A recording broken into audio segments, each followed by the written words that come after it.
ఆంధ్రప్రదేశ్ అభివృద్ధిలో మన భాగస్వామ్యం కూడా ఉంది అని సంతృప్తి చెందండి, అంటే పదవుల కోసం మీరు ఆశ పడద్దు. అదే అన్నప్పుడు ఇంకెందుకు అంటున్నా నేను అనేది. కరెక్టే, ఆయన చెప్పింది కరెక్టే. ఇంకప్పుడు అది కూటమి ధర్మం ఎట్లా అవుతుంది అని. బేసిక్గా తెలుగుదేశం ఇవ్వనప్పుడు నువ్వు ఒక నాయకుడిగా నీ కార్యకర్తకి న్యాయం చేయాల. దానికి ఇప్పుడు త్రిశూల వ్యూహం అంట. నేనే కూర్చుంటా.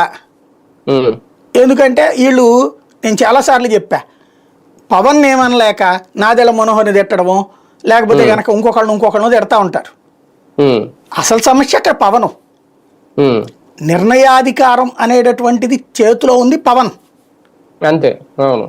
ఆయన చేతిలో పెట్టుకుని ఆయన ఏంటయ్యా అంటే, ఇప్పుడు పదవులు తీసుకున్న వాళ్ళందరూ నా వల్ల పదవులు పొందిన వాళ్ళు, చాలా మందికి ఇప్పించానుగా నేను అనే లెక్కన ఉంటాడు. అట్లాగైతే నువ్వు ఇంకో 50 ఏళ్ళైనా నీ పార్టీని ఏం నడుపుతావు? ఇప్పటికి ఒక తరం అయిపోయింది నిన్ను మీ అన్నయ్యను నమ్ముకున్నందుకు. ఒక తరం రాజ్యాధికారానికి దూరం అయింది కదా.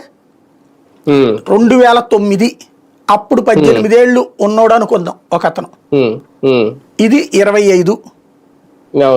2000 అంటే అప్పుడు ఒక 18 ఏళ్ళు ఉన్నటువంటి వ్యక్తి 2009 నుంచి 10 అంటే ఒకటేసుకుంటే 25, 15 ఒకటి 16 ఏళ్ళు. అప్పుడు 18 ఏళ్ళు ఉన్నోడు ఇప్పుడు మధ్య వయస్కుడు వచ్చేసాడు, 35, 36కి వచ్చేసాడు. ఓ తరం అయిపోయింది. రెండవ తరాన్ని ఈయన జడగొడుతున్నాడు.